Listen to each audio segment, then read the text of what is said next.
you have to be open to new opportunities, and thinking how you're going to start is how you're going to end up. It never happens that way. The faster you can acknowledge this isn't working and look for a different solution, the better off you're going to be. Welcome back to the Jasmine Star Show. If you've been listening to recent podcasts, I am joined by the one, the only, luminary, brilliant, kind, power spit in words, the queen herself, Jen Gottlieb. Welcome back to the Jasmine Star Show. And as another reminder, Jen has been picking and curating the most powerhouse entrepreneurs, investors, thought leaders, speakers to radically change your life and improve your peak performance. I have to tell you though, and I know I shouldn't show partiality, I am the eldest of 5 children. My mom insists to this day that she doesn't have a favorite child. I have one child, and I'm like, I would be hand to heaven shirt, I'm gonna be picking a favorite. I am so excited for this episode. I've just been literally just anticipating these amazing conversations with nobody else than CEO, best-selling author, and prominent investor, and aka I'm gonna spill the tea. She sold one of many businesses for $235 million. Welcome to the show, Kim. I am so happy you're here. Thank you. I'm so happy to be here. Thank you, thank you. I want to turn it over to Jen because I wanted her to put a little bit of a context around why she specifically chose you. Okay, so I know that when I physically react, just in the beginning, nothing has been said yet, and I have goosebumps. Me too. I know that it's going to be a really good episode. And when I was thinking about people that I wanted to invite, you were the very first person that I thought of. And it's funny because you've done all these amazing things in your career, like probably the most successful woman I've ever met in real life, financially, and with all of the things that you've done. But here's what I want to showcase to the world right now, really, when I bring you on, and it's the energy that you have and the enthusiasm behind everything. And just the ease and the zest for life and like the love that you have for what you do and the fun that you have while you do it. I wanted to showcase you to people that don't know who you are, because it can be it can be both. You can have fun and be a mom and travel and make a lot of money and have a lot of amazing friends and do all the content in the media. Yes. You can do it. Yes. And this is an example, y'all. So I really want you to pay attention to this episode. It's gonna be juicy. She's gonna give you all the goods. But really, I want you to just bask in the energy of Kim Perell. Wow. Oh, thank you. That's so sweet. I love you dearly. Love you dearly. So glad to be here with both of you. It's like great women do great things. Yes. Okay, yes. so Jen, one of the things, well, I don't want to get ahead of it. Talk to us about your origin story. Like, I think that what happens is that we look at somebody and then we immediately put distance between who you are, what you might have, the energy you might embody. And I know that you are a mother of twins. Oh my gosh. And 2 sets of twins. No. She's 2 Yes. sets. Oh my 4. gosh. Oh my wow. God. 4. And are they fraternal or identical? 1 set fraternal and 1 set identical. What is that? I know, So Kim, I I am know. a twin. I'm a fraternal twin. And I've always loved this experience, but now I feel envious that I didn't have siblings that were also twins. Okay, so Wait, are you a boy or girl twin? a girl twin? Me too, a fraternal. You're I didn't know twin- you were a girl twin. Yeah, I'm a fraternal girl I twin. thought it skipped. I thought it skipped generations. And my sister has identical twin girls. So I don't know what's going on. It's a DNA. It's a DNA thing. There's a lot going on with Wow. us. That is incredible. Okay, so talk to us, because oftentimes we put distance between the things that we admire, want, like, encourage. How did you get to where you are today? Oh my gosh. Well, it's interesting that we talk about twins, because I think it had a lot to do with my upbringing. So I grew up in Portland, Oregon, 2 entrepreneurial parents. And my sister, my twin sister, which now you can relate to, Yes. she was always a smart one. She was great at everything. She was great at sports. She was great at school. I mean, she went to the talented and gifted program. Did you guys ever go to that? I was never went. homeschooled. Yeah, I was always of the weird. gifted Yeah. program, but I didn't get into the gifted Yeah, program. I was not gifted. And I went home and I was like, am I not the smart one? Like, am I the dummy of the family or what? It was not. So from a young age, I was always, and I'm sure you can relate, I was compared to somebody else. Right. And that was my twin sister. And I think that set the stage for, number one, trying not to compare myself to anyone else, because my mom was like, you'll never be happy if you do that. But also just embracing my uniqueness. So I didn't, I rode a unicycle, I walked on stilts, I was always kind of different, right? And I think if you can embrace what makes you different, and learning that at such a young age, because having to compete with my twin sister, who was amazing and like one of my best friends, but she was just always so great. Yeah. And so you kind of have to learn to just be great at what your own talents and gifts are. Ugh. And I think it was a really great lesson at such a young age, and I'm sure you can relate, that you just have to, be your own unique person. At what point did you realize that you were really, really good at like finding money? Oh, Well, actually, if we right? pause, I'm so Great. sorry. She I don't want wants to to jump. I don't want to jump in. Yeah. But Jen, can you set the intention? Yeah. So whenever I bring on a guest host, I'm like, I want the listener and the viewer to say, "Oh, this is the red ribbon that tied everything through." And so Jen set an intention around these conversations, and I think it parlays It's very much. perfect. Yes. Because it can parlay into Yeah. your answer perfectly. Okay, love So when I thought about all the guests that I was bringing in today, what's the through line? What's the theme that they all have in common? And it actually really started with like you and your book, your last book, Jump. All of the guests that we had to start before they were ready. Start with fear.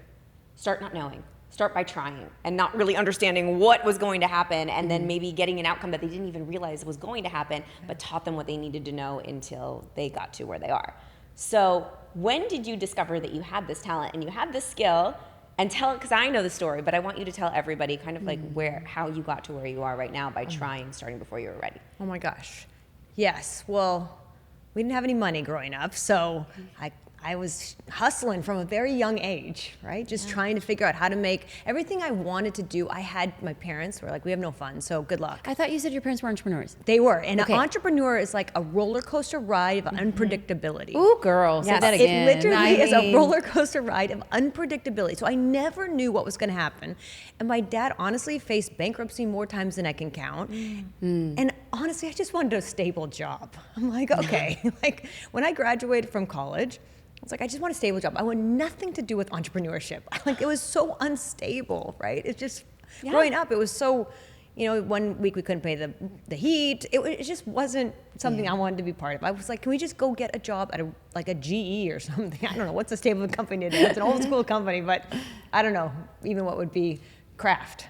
But no, anyway, so they were entrepreneurs, and I think for me, growing up, taking the leap in entrepreneurship, because now I've started so many companies and I'm an investor in so many companies, but I never wanted to be an entrepreneur.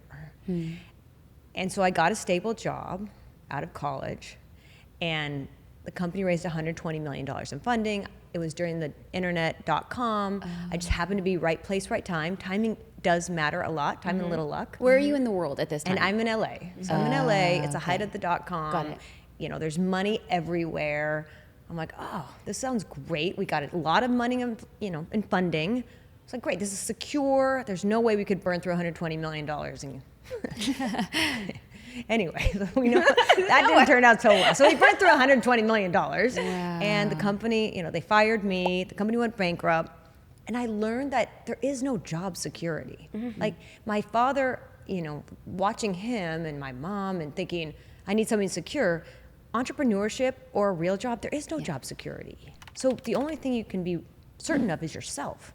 And that's when I made the jump. And I thought, okay, I wanted to do something different. I decided to do something stable. That didn't work out for me. I was broke. I was unemployed. I didn't know what I was going to do. And at that moment, and a lot of people find themselves, and I'm sure people listening right now, find themselves in the position where they're just at rock bottom, right? Like you hit rock bottom. You don't know what you're going to do. No one believes in you because my track record was not good at the time. And you have to make that bet on yourself. And so I jumped into entrepreneurship, and because I'd seen it, and at that point I knew, given the unpredictability, at least I knew I could count on myself. Okay, I want to pause here. The job that you got after college with the startup and who can burn $120 million, and surprise, surprise, a lot of people can.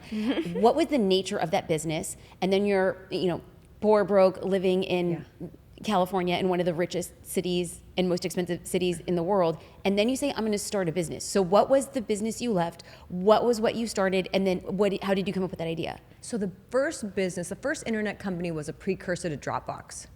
Oh, Yeah, wow. so really, and I love a great vision because it's not, the idea was right, but it was before cloud computing. So it was a lot of expensive storage. Yeah. It was so old school. Just the technology hadn't evolved to where it is today. So it just couldn't maintain the cost for all the servers. Yeah. And the market wasn't ready to adopt it because they weren't sure about putting their files on the cloud, up into the server somewhere. They wanted to keep it on their hard drives, on their laptops. And so it just didn't pick up adoption fast enough. And so we burned through a lot of cash. It was a lot of fun though, so I have to say. I mean, because no one cared about where the money was going. We were just spending a lot. So it was such a good time. But, you know, it didn't work out. And I think I had enough stock, and I think it's interesting. You think, oh, I'm going to be I was like, I'm going to be a millionaire. I'm going to be an internet millionaire. I called everyone I knew. I'm like, you could be a millionaire too. Just come work with me. So my friends, I called them all. I'm like, so then it was everyone I knew. It was so much fun. We had an amazing time until we didn't. What was your role? So it started as just like a marketing coordinator, probably at 26 grand. Okay. Like, you know, I started at the bottom. And there's only 7 of us. And eventually I worked my way up to like director of sales. I was good at selling. I love people. I love sell.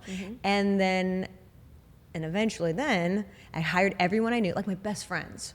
And then unfortunately time went on, and the company, you know, my boss was like, oh, you need to fire your team. I'm like, these are my best friends. I can't fire them. And I mean, I'm young, you know, I'm 22 years old.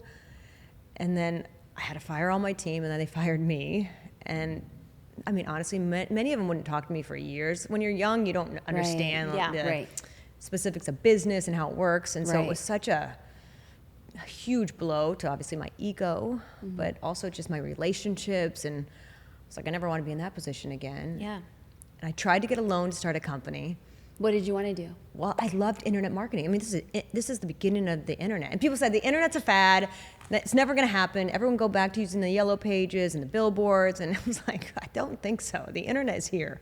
And I mean, it's probably how, not to go down a different, but in AI and Web3 and crypto and the blockchain, it's like there is a definite utility for the internet's not a fad, obviously now. We know 20 years later. But at the time, you know, people were like, listen, every company around you is going under. Like, you should get a real job, Kim, a real one. I'm like, I just had a real job, and that job didn't work out. So I'm not getting another real job. I'm going to start my own job. So I needed money. No one would give me a loan. My parents told me to get a real job. Everyone laughed at me. I wanted to start a digital advertising company. Got it. And the only person that would give me a loan is my grandma.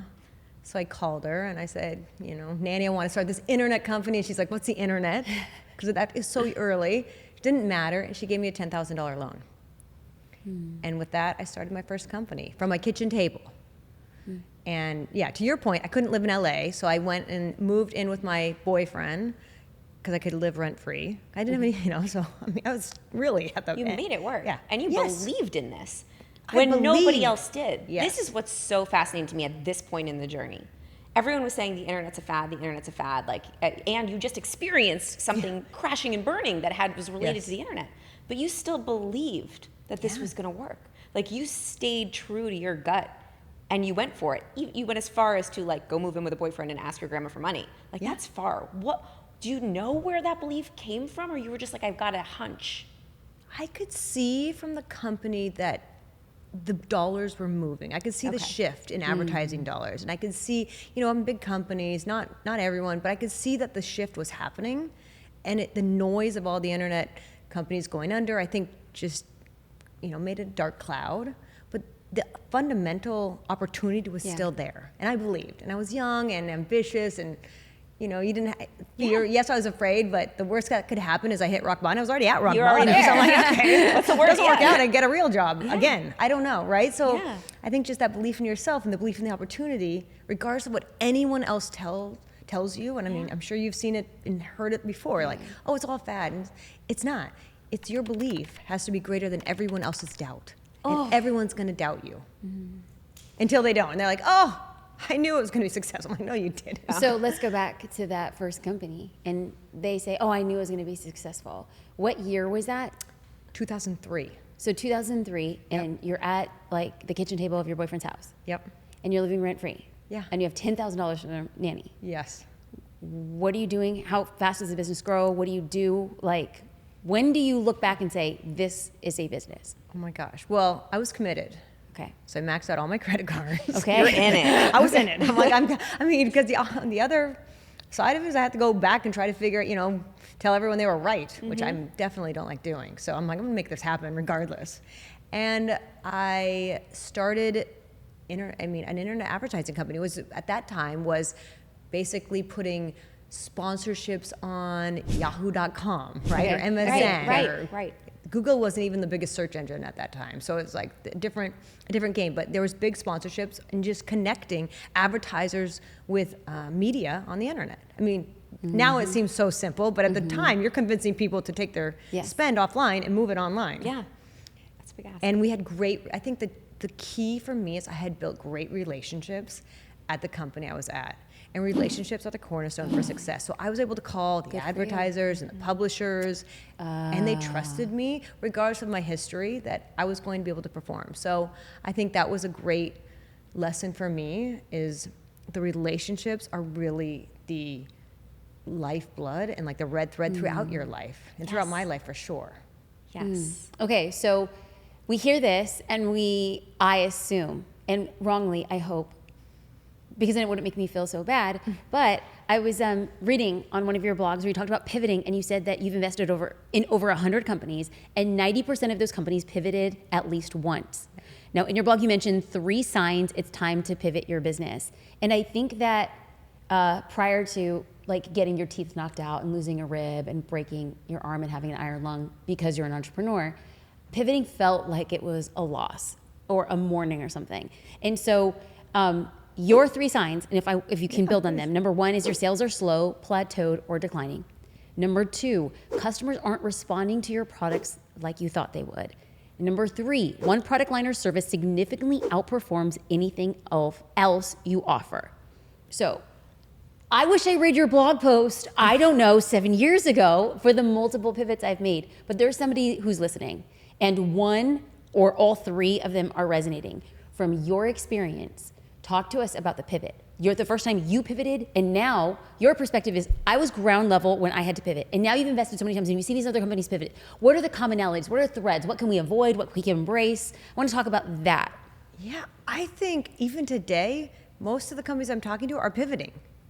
So if you're not pivoting, you're probably not in the right place. You Especially should be today. growing. And so I think I would challenge anyone listening to think, should I be pivoting? Unless your sales are skyrocketing, which is amazing, and congratulations, you should be really proud, which is probably like the 5%. Yeah. The other 95%, what should you be doing differently? Or what could you be doing differently? Is there an opportunity if your one product does way better, and it's maybe not the idea or what you thought was going to do well, that you should lean into? And so I think giving yourself the blessing to pivot, because it never turns out like you should. I'm an early stage investor. As you said, I know whatever you pitch me, and I get pitched all the time, likely is not going to end up the business that you create. Wow. So You're not investing in the business, you're investing in the founder. I'm investing in the founder. Because you know that pivots are the game. Yeah. And you want to look at that person and say, I believe you're going to pivot because I don't know if this right here is the exact idea. Yeah, I hope it is. I hope what you're pitching me is there's a huge market opportunity and you're going to make, this great company out of it. But if the market opportunity does not come to realization, do you have the self-awareness to pivot? Ooh. When did you first pivot? Like if you can look back at your career and be like, this was a significant pivot in my career. Oh my gosh. Well, my first company, we were selling internet advertising, and then the market bottomed out. Then we actually started creating or buying products because we didn't have any advertisers. And so we bought them ourselves and then sold them online. So pivot. Because if there is no advertisers, you have to become the advertiser. Right. Oh. So that was very early in my career. And I think that just shows that you have to be open to new opportunities, and thinking how you're going to start is how you're going to end up. It's just never, it's honest, I've been doing this for 20, it never happens that way. So the faster you can acknowledge this isn't working and look for a different solution, the better off you're going to be. And did you automatically know that that was the pivot that you needed to make, or did you try a couple of things before you went into starting to buy the products? Or you were like, how did you come to that? Were you like, no, we really need to start buying these products right now? Or were you like, we need to pivot, what do we do? And let me look for the signs. I'm always trying new things. Okay. So test and learn, test and learn, test and learn. So looking at different opportunities all the time. And I think even my companies today, if it doesn't work, try something else. And don't be too steadfast to say, this is my vision. I get the vision, but how you get from A to Z could look completely different in the reality than how you think it's going to look. So the faster you can acknowledge that, Yes. makes a huge difference in your business success. So I have a tendency, I think part of a weakness as mine as an entrepreneur is I have a tendency to hold on to things longer than I should. And I don't mean this like in the physical way of like, I don't know how to cut things in business. It's like I hold on to the emotions associated with the decisions that I've made. And so there was one time where we took a pretty significant pivot and I held on to that pivot for months. Like I felt like it was like a chink in my armor. I felt like it was like the first kind of brutal blow that I took. Then we had to downsize, and we didn't have to. I got to downsize the team. And I am telling you, I sat with that way too long. I sat with it for months and months, and it ate at me. And I was in a mastermind, it was all men. And at lunch, people were talking about his runway. And he's like, you know what? I do need to make those cuts. At a break, he cut a third of his team. And at dinner, he was like, it's been a really hard day. Tomorrow we're back at it. And I was like, what? That's what you do? Like 12 hours later? And he's an empathetic, kind human being. But he's like, this is a business. Yeah. At what points did you realize that holding on to losses, pivots, changes, like when did it not serve you? What is somebody who's right now is like mourning the loss of 3 other businesses that didn't work out? Like what are the tool sets that you've seen from very powerful entrepreneurs being able to move past it? How do we let go? How do we learn the lessons? How do we minimize the time that we sit in that funk? Yeah, I think it just comes from confidence, knowing that everything will be okay, right? It's easy to look backwards and say it all worked out. Yep. But when you're in it, to your point, it's hard. And especially when you're dealing with, teams are really hard because you love them and you're loyal to them and you don't want to make changes. But I also think the more you make change, the more confident you get in making those changes and knowing that. So I talked about resilience, and it's a muscle. So you need to build it all the time. So you need to be constantly putting yourself in places that feel uncomfortable, in business situations that feel uncomfortable, even, having to let go of people feel uncomfortable. And once you get to the other side, you're building your confidence. So true. That you can do it again. So true. Yeah. So true. And so it's not that you don't emotionally care, and I totally get that, but you're able to move faster, much quicker in the turn. You have proof. Yeah. You have proof. And you have so much experience in this because you've so many businesses, so many companies, so many pivots, I'm assuming so many failures that you just had to move past, but you had to be in that discomfort and go again. So one of the things that I love so much about Kim, and every time I talk to you, I just feel refreshed. It's such a reminder to me that you're like, it's okay. If it happens, it happens. And then you just figure it out. And she genuinely lives by that. And I'm like, oh, it could be that simple. Just move on and figure it out. And I know Marie Forleo has a book called Everything's Figure Outable. And I actually really do love that phrase, because if you keep on going, you will eventually figure it out. And if you just look back, I'm sure you do this a lot. Like even just the story that you just told, you were like at your boyfriend's kitchen table with $10,000, and now look at you. I know, it's amazing. So if you look backwards and you connect the dots, of course everything's gonna work out. So if something messes up now, it's like, I could do it. I have 2 questions though. Can I pop in? Yes. 2 questions. Number 1, what happened with the investment with Nanny? I want to close that. I'm a storyteller. If I didn't ask and figure out, like I would wake up in the middle of the night and be like, what happened there? And then secondly, knowing that role that your nanny played in your first business, you do not look like nobody's nanny. That is not anytime soon. However, you play that role in somebody's life. How do you determine who you're investing in? Because I think that people are listening and they're not sure if their business is investable yet, but what skills could they start building to kind of optimize the possibility for an investor? Okay, I love that. So my nanny, I sold the company in 2008 to a company out of Munich, Germany, which is amazing, for close to $40 million. So Nanny got paid back. Way to go, Nanny. Let's go, Nanny got paid. Nanny got paid back. We took on a trip to Europe. We have such great memories. So yes. Incredible. Yes. So Nanny, she got paid back and then some, which was amazing. Amazing. And you know what? It just goes back to investors. Like, you're making a bet on people. And when that happens, it's just an incredible, their belief in you, and that's why, and again, why I invest. And it's interesting to look back and think, so after I sold, I started investing. So I started investing in 2008, very early on, and investing in other people, because I had someone make a $10,000 bet on me, and it paid off huge. What if I could make the same bets on other individuals moving forward, and that have such an impact in their life, right? That was a game changer. That's like the point that my life actually went in a different direction. And I want to give that opportunity to other people, and I want to give that mentorship now, because I've been there, to others to help them achieve success. And when you think about the investments that I've made and the people that I bet on, and you ask like, what is it I'm looking for? So I wrote a book called The Execution Factor because I get pitched the same idea all the time. Like ideas are a dime a dozen. And someone's like, hey, Kim, sign an NDA. I'm like, I'm not gonna sign it. Like literally 10 people just pitched me the same idea. There is no different, I mean, it's all about execution. And I think there's 5 key traits that I look for. If I look in all the entrepreneurs that I've invested in that have had successful outcomes, and so I've had about 40 different exits already, a lot of good vintages still to come, but one, they have a vision. They have that crystal clear vision of what they want to achieve. Like they know what it is. 2, they're passionate, right? And passion isn't just about what you love, it's about what you would suffer for, right? So, you know, passion's the Latin root word of pain or suffering. And so what would you stay up late, work the weekend, get up in the morning? Like what would you actually sacrifice for? Yeah.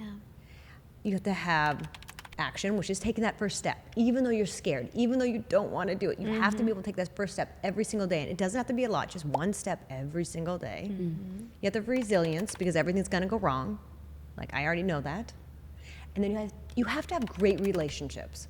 And relationships, as I mentioned originally, just are the cornerstone of success. And if without them, you will not be successful, like I guarantee it. So I think if you can get these 5 traits, and that's why I wrote about it, is if you can really lean into how to improve on these specific traits, you will be a successful entrepreneur. Okay. She just painted it out it's for y'all. Yes and hell yes and amen. Okay, but I'm going to get super granular because if I'm standing in front of you, how do I display? I have maybe 7 undiluted minutes to capture your attention, sell the vision, show I'm passionate, talked about my results. Like, how do you do that? Like in a very practical way. Yeah, I love that. So I want to hear a story. I'm investing in people. I want to hear, why are you doing this? What makes you the one person that can pull it off? And how am I as an investor going to make a lot of money? Like what's the big market opportunity? And I think you can do that. I mean, I do a lot of elevator pitches. I see it all the time. I think if you show up and you just start, I want to actually know about you. Why are you here? What makes you tick? Why are you going to be able to do it when everything's stacked against you? How will you actually pivot and make sure my investment pays off? Candidly speaking, how much time does somebody have? Like, we know that somebody can be like, oh, your pitch is going to be 22 minutes or 30 minutes, but like, candidly, when do investors know? Oh, pretty early. Yeah. Yeah, pretty early. I'd say that, do you say that like you can get a sense even before you walk in the room with somebody if you have like a sense of their energy and what the product is, or do you need to actually see them and meet them and talk to them?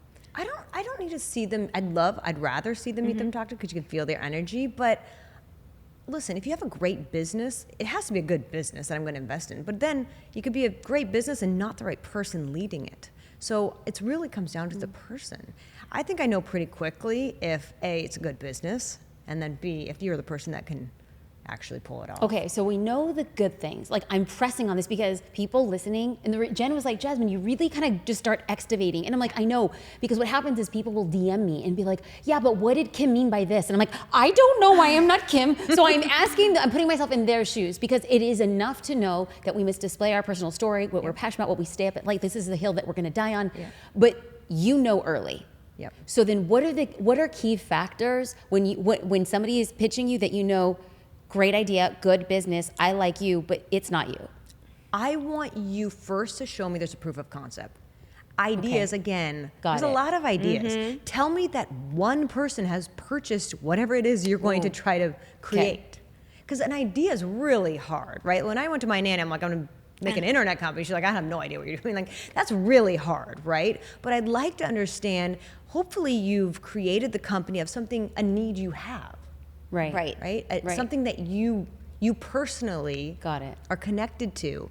And that would show me, like, and I love when people start small. So it's like, oh, I'm making something in my kitchen. I went down to the farmer's market, started selling it there. Okay, you got proof of concept to me. So it's like, you have to actually have taken that first step and gotten out there and tried. Like, go start selling door to door. I don't really care. But if you're just talking and sitting in your kitchen doing nothing, like, I need to see execution.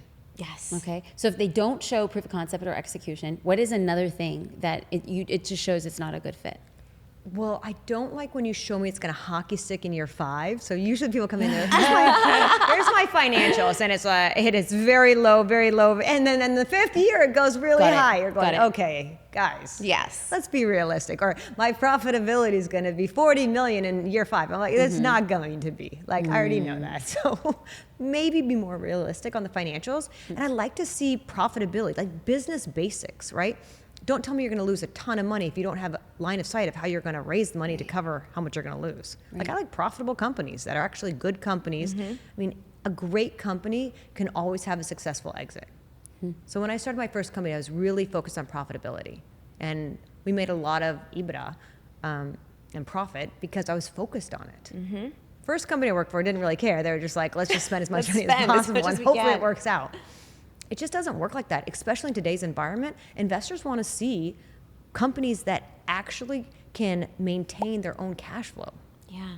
Okay, so if I heard the story correctly, got $10,000 and you were proving that you had the chops and the chutzpah to be an entrepreneur, and then you sold that, if I heard it correctly, for $40 million. Yep. Great. And then you built a different business and you sold that business for $238 because you were hard-nosed about profitability. So actually then, it's interesting. So I sold my first. So I had like an earn out and the whole thing on the first company. So I stayed. And then we decided... Can you explain what an earn out is? Oh, yeah, sure, an earn out. So usually you get like a lump sum of money for the first tranche. So you're like, hey, Kim, I'm going to give you 20 million bucks cash on day 1. And so I went to my ATM and like, I can remember I was in the, this is the good, and so I went, I got the little thing. It actually had too many zeros for even like to get out of the ATM machine, right? I'm like, okay. Like, oh my gosh, I called my husband, I'm like, this is amazing. And then for the next couple of years, you get another 20 based on achieving milestones. I actually love a good earn out because it's really, again, based on if I can achieve what I say I can. Yeah. And as a company buying you, I want you to be successful. So I think it's a win-win if you give realistic targets and like financials to the buyer. Yeah. I think it's a great, I'm actually a big believer. If you don't, then as a buyer, I'm thinking, you're never going to hit what you're selling me. Is that traditionally 3 years? Yeah, it's usually, usually 2 to 3 years. Okay, cool. And so I stayed and I hit my I hit my whole earn out within the first year. So I just nailed it. Like, oh God! I know. You're one of them. I know. Unicycling that would be writer, called like sandbagging doing your own numbers. way. I'm like, don't sandbag. Yes. So everyone's sandbagging. I'm sure your twin was very impressed by you at that point. She's like, wow. Yeah. Hey. Yes. Yeah, she was so excited. So then after that. So after that, then I actually went on to take over some of the company I was running. We had a great big company, and then we actually resold the company in 2014 for $235 million to Singapore Telecom. So it's actually like a 2-bite of an apple is what they would say. Whoa. Sold the company again. So we consolidated, we bought a bunch of companies, and we resold it. And then so we sold half to Singapore Telecom. Okay, whoa. Yeah. Whoa, this is the first time I've ever even heard the concept of 2 bites of one apple. So you hit your goals within that first year, and then you stayed with the company. Yeah. What was your role? Because oftentimes that people call it golden handcuffs. They're like, yeah, I can hit those right when I exit, and then I can just like do my dang thing, I'll cash out. Yep. But you didn't. You said, I'm gonna do it, and then I'm gonna do it better. Yeah. What are you doing? What is your role? How are you getting? Yeah, so I took on we had offices all over the world, so from Australia to Europe, and so I took on as president of the whole company. Okay. And then... What is the time, you hit your goals within a year, and what Yep. is your title at that time? I was still CEO of my division. Oh, okay, got it. My company. Okay. And then I took over president of the whole, there's like a holding company. And is there anybody else in the organization who's like, what the hell? Like, I think we were like, she's killing it. I don't know. Like, let her Okay. do whatever she wants. Let her run the company. okay, She's so crushing you go from CEO of your division Yeah. to president of the company. Yeah.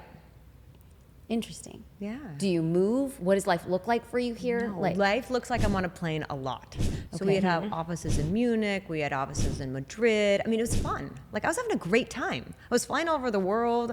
I was having, Were you married to John at this time? yes, I was already married. Yeah. Okay. I didn't have any kids at that Okay. time, so it was amazing. It was like a great life, actually. We were growing. It was such a great time. We were profitable. Everything was in a great space. Then the market took, another dive. And we decided we would not be able to IPO at the time because our intention originally was to IPO. Couldn't IPO because the market's closed. I know, and so it happens all the time. And so we had to pivot. Okay, so then we ended up, we were running out of cash. Okay, hold on. Pivot, I'm like another pivot, Jasmine. Through and through born storyteller. Because it sounds like, okay, we couldn't IPO. That was the thing that we were gunning for. So now we pivot. But where are you at mentally, emotionally? Like, what does it feel like in this space? Feels like we're in one of the most exciting times in the internet, I would say. We had partnerships every time, like Twitter, Snapchat, LinkedIn. We had partnership, Facebook. You start naming it, we were forming partnerships with these companies. Okay. And so it was a growth period. It was fun. Okay. It was like we were at the cutting edge of Even innovation. if it didn't turn out the way that you were expecting with the IPO, it still felt like, okay, well, that's not it, but like, we're having a blast. We're going. Yeah, we got to figure out. Yeah, at that point you're going. I got to figure out how to, get us to a safe place, right? Got I mean, it. we have 500 employees. We're doing $500 million in revenue. It was a big company. We're like, we got to figure out a home because we're going to run out of cash. I mean, Right. we knew we were going to run out of cash if you don't have an exit of some Right. sort. And so then we end up splitting off the company into different pieces.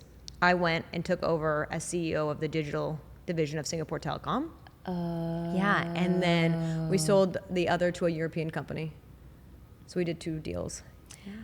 I want to ask a question Just about slow clap, you're man. like, so all of this sounds like when she says these things, like, so yeah, duh, like I did this, but I have a feeling, and this goes back to your main concept of like relationships are everything. Yes. So as I listen to all of these things that you've done, I'm visualizing you making all of these relationships with all these people because these moves couldn't have been made without relationships. You're like Facebook, LinkedIn, Snapchat. Like, are you going into these places and building relationships with humans to make these things happen?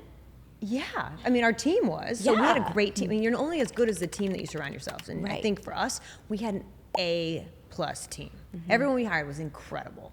And I think that's relationships too. that's relationships. Some of the people I started with 20 years ago, I still work with today. So amazing. So I want to hear So- from Kim Perell, who's clearly a master at relationships. And what would you say to the person listening is they're like, oh, I'm not connected. I don't know how to network. I don't know how to build these relationships. What would you say your, I guess, tips that you could give to people for creating that kind of a network would be if they don't feel like they're great at it? Yeah, I usually tell people 3 of the most powerful words you could ever say are let's have coffee. Let's have coffee. It's the easiest way to form a relationship. I don't even drink coffee. So like, I'm a tea lover. I don't even drink coffee. But if I'm ever trying to forge a new business relationship, a partnership, anything, I usually reach out and say, let's have coffee. It's so easy. It's less than 30 minutes. We can have it virtually. I'd rather be in person. If you can do it in person, always better. Like if I'm looking for a mentor, if I'm looking for a book agent, you name it, I'm having coffee. I'm having a lot of coffee.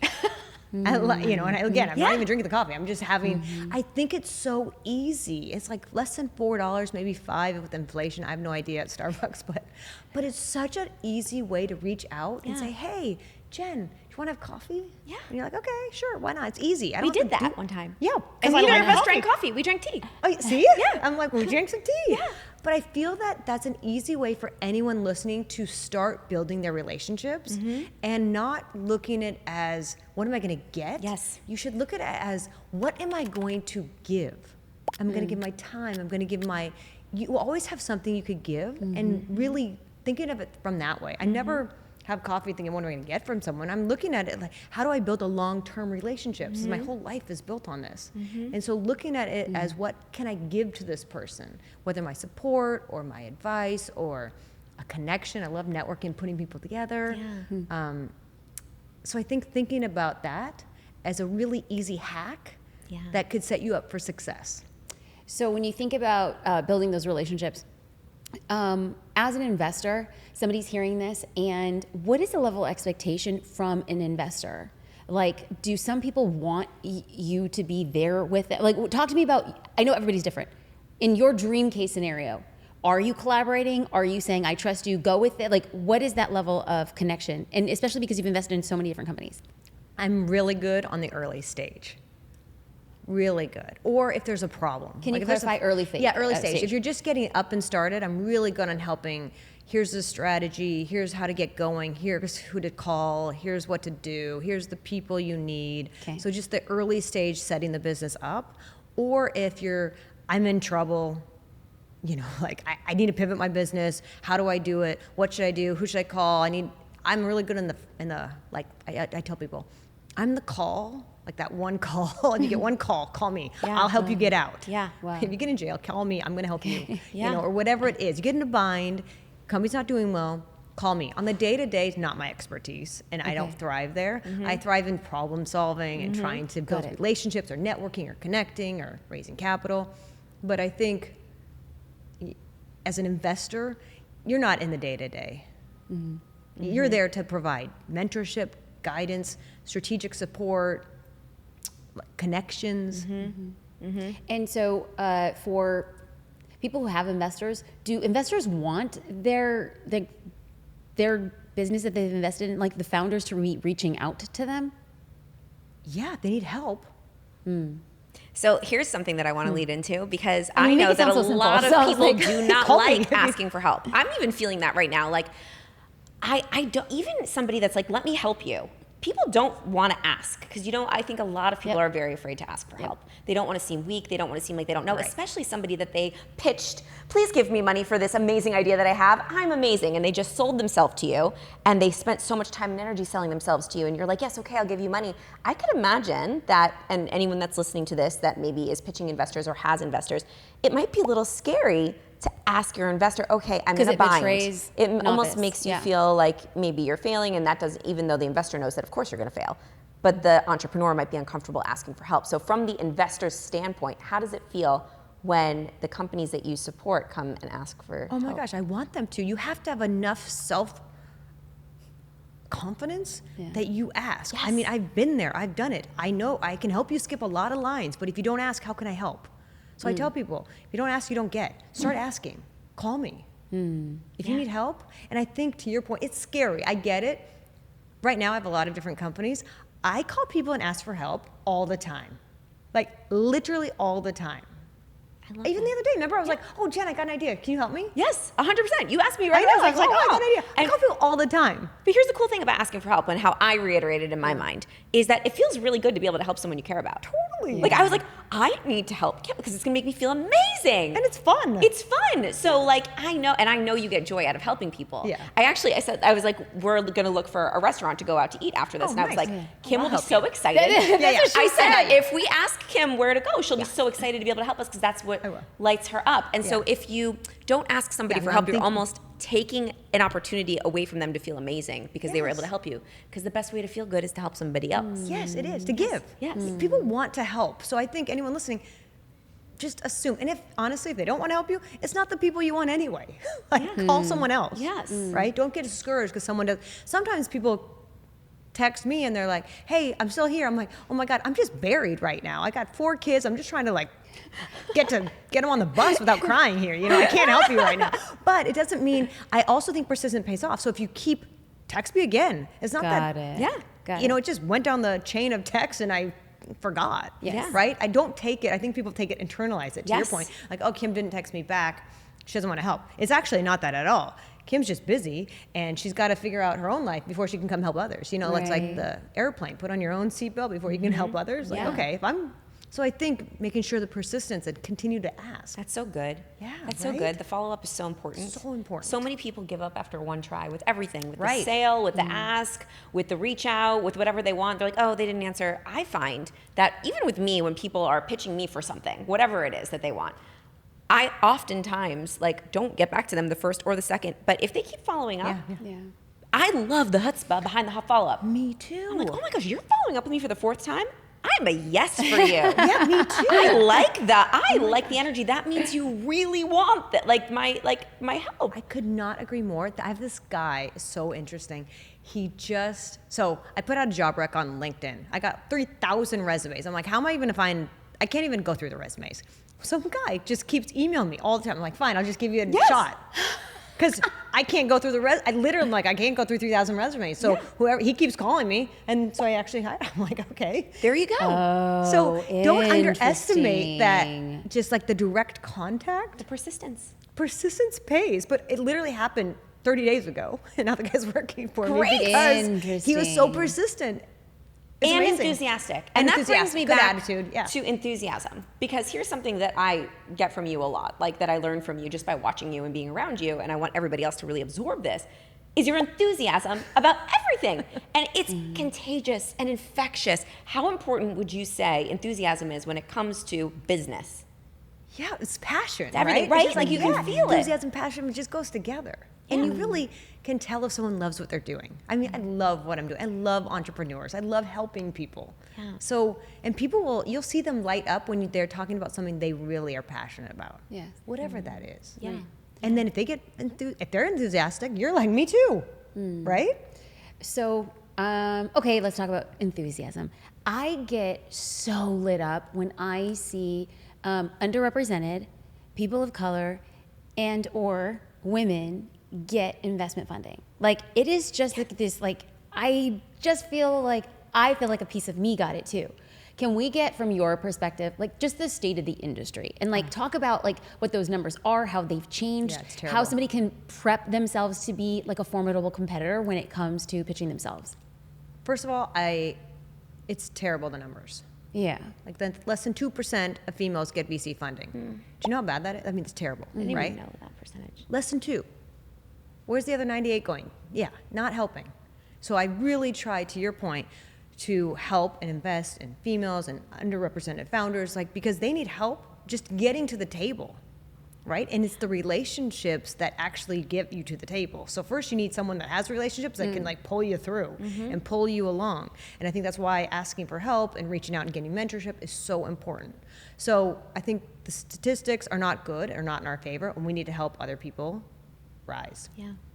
I think I've got a great brand with a woman that is one of 100 Black female founders that's raised over $1 million. And like, I feel really proud of that, and she's incredible. And I think the more we can lean in and help, again, just help other people get to the table, and it literally comes down to relationships, because it still is.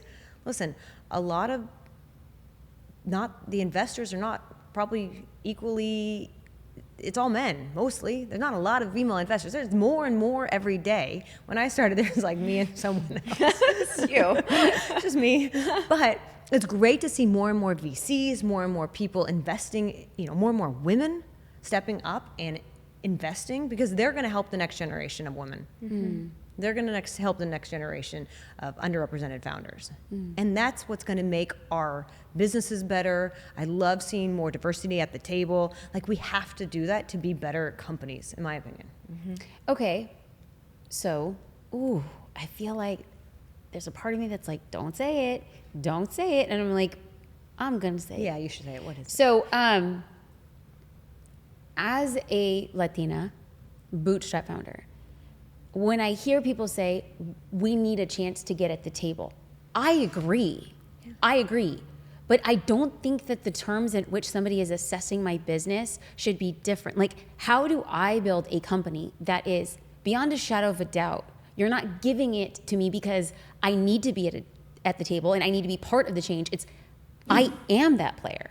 And I don't, like, how do I build a business that doesn't say, we should really diversify our portfolio, and maybe we can create some connections that could change the trajectory of our business, instead of being like, you are the trajectory. What do I do to prepare? Is this literally profitability, proof of concept, run those numbers? Like, or is there something else that other people have that I don't, outside of the connections? Or is it connections?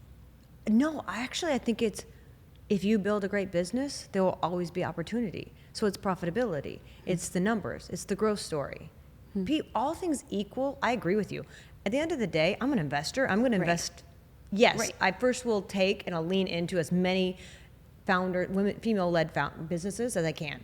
But at the end of the day, I invest in good businesses. Right. Like, I am an investor. I'm looking to get a return. So you have to have very good financials. It's a financial decision.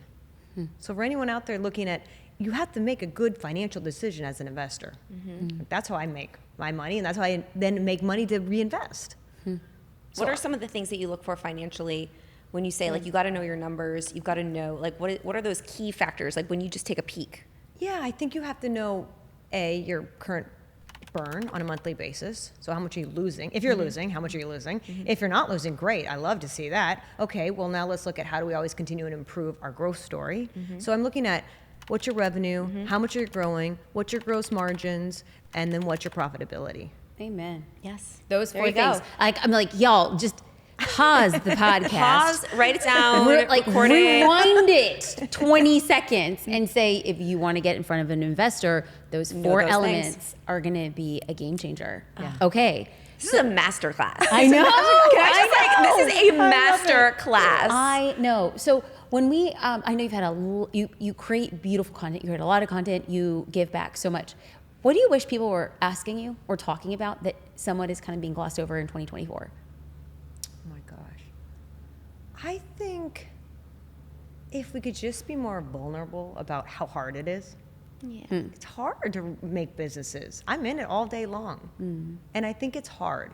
And I think if we just acknowledge it's hard and we support each other through the hard, it's not always picture perfect. You see it on Instagram, right? You'll see me, people die. I'm like, it looks like you're whatever you're doing, right? I'm always on vacation. They say it, like you're in Paris, you're in Bali. What are you doing? I'm like, you see one side. Yes. You don't see I'm taking a call at like 2 a.m. from Bali. Nobody sees that because what are you making a photo? I mean, Right, right. you don't see how hard that I'm hustling Yes. all the time for the love of wanting to do it. But I'm always on, and that's what makes me successful. But it's hard, and I think just reminding everyone that's watching, whoever they're watching, there's a lot that's going on behind the scenes, and I'll try to do my part of bringing that forefront so you can see, but again, just watching me at a desk is not exciting, right? It's great to watch me at the Eiffel Tower eating lunch. No one wants to watch me just sitting at my desk in my house.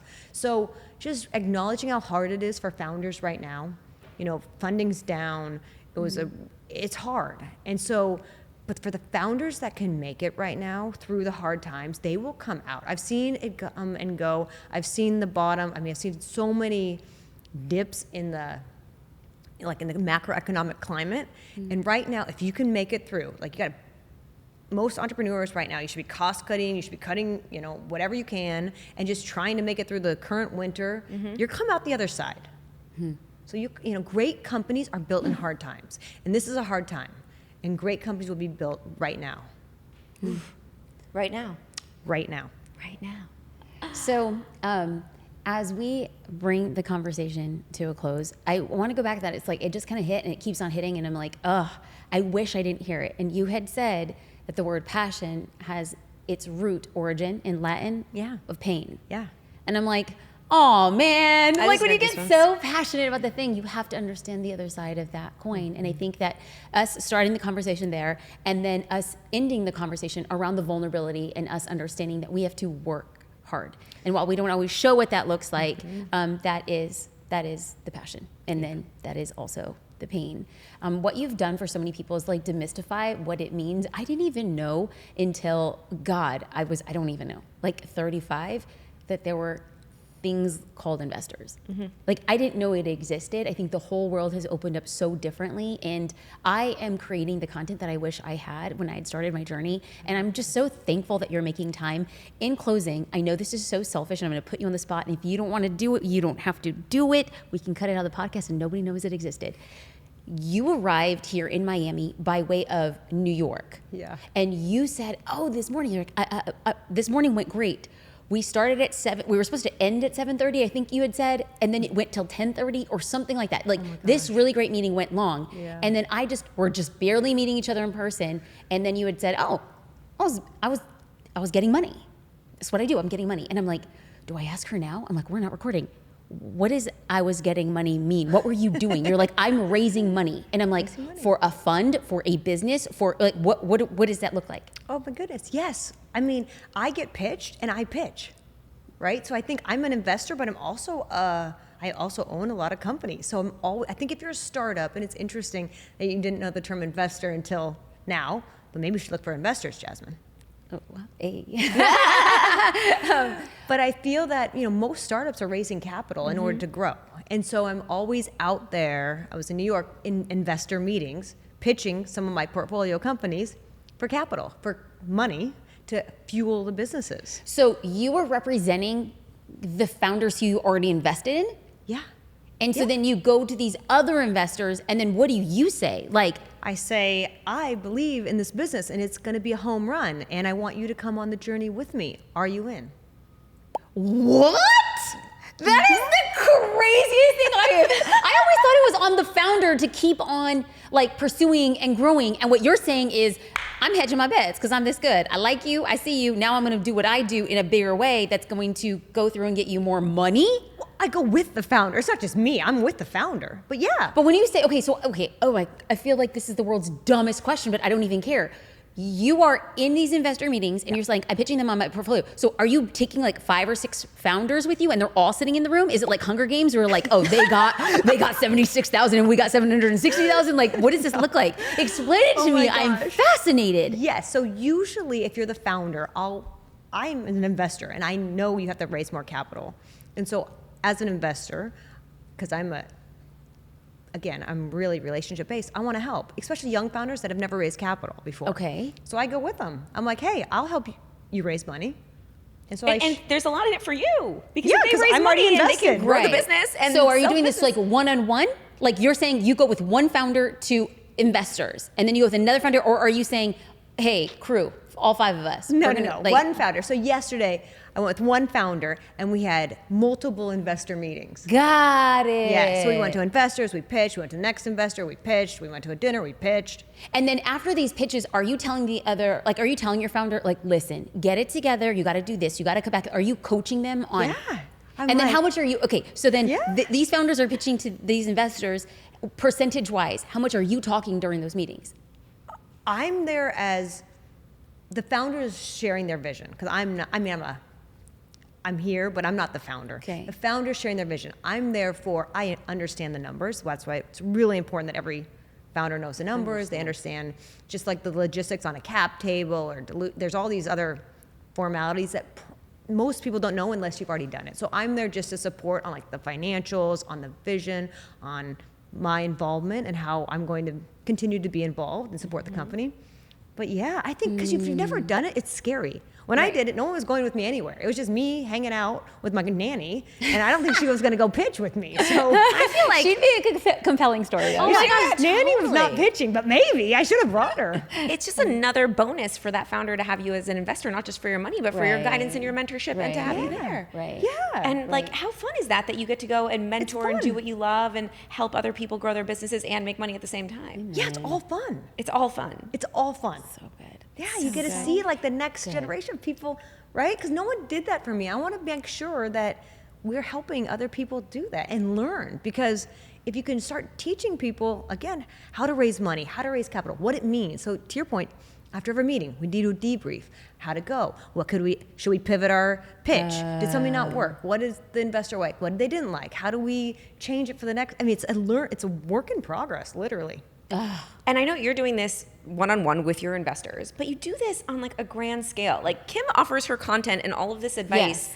on social media, Yes. in her books, Yes. on TV, everywhere. And is that part of your mission? Like tell me about, as we wrap up, like I want to know the overall mission, like how we can help support your mission and your goals and thank like you. what And you're where people wanting can to do. find you. And that, Oh of my course. gosh, yes. No, for me, I just want to, I've been there and I've been at rock bottom and I've seen how hard it is and I wish I had more people to help me. So that's why I produce all the content, I write the books and I do read a lot. I mean, I love to read. When I was growing up, I read so much because I had my parents, which was amazing, but if you can read from someone else's mistakes or successes, that's where you truly will learn quicker as a founder and entrepreneur because you don't have to learn those mistakes yourself. So I produce content to share what I'm doing, what I'm feeling, how I see the world right now and like what makes a difference in my life and how I've been successful.